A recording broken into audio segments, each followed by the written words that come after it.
બોલિવૂડના દિગ્ગજ અમિતાભ બચ્ચન અને પુત્ર અભિષેક બચ્ચન આજે સુરત ઇન્ટરનેશનલ એરપોર્ટ પર પહોંચ્યા. તેઓ ઇન્ડિયન સ્ટ્રીટ પ્રીમિયર લીગમાં પોતાની ટીમ માજી મુંબઈને પ્રોત્સાહન આપવા માટે સુરત આવ્યા છે. ઉલ્લેખનીય છે કે ISPLમાં અમિતાભ બચ્ચન માજી મુંબઈ ટીમના માલિક છે. પોતાની ટીમના ખેલાડીઓનો ઉત્સાહ વધારવા અને મેચનો રોમાંચ માણવા માટે તેઓ અગાઉ પણ સુરતની મુલાકાત લઈ ચૂક્યા છે.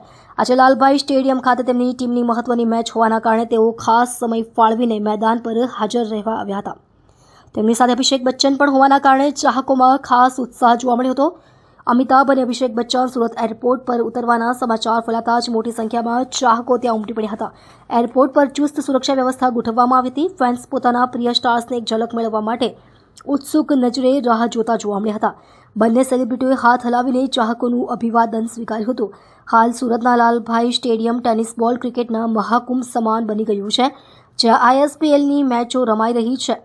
બોલિવૂડ સ્ટાર્સની હાજરીને કારણે સ્ટેડિયમમાં પ્રેક્ષકોની સંખ્યામાં નોંધપાત્ર વધારો થયો છે. અમિતાભ બચ્ચનની હાજરીમાં જ આજની મેચ વધુ રોમાંચક બનશે તેવી આશા વ્યક્ત કરવામાં આવી રહી છે.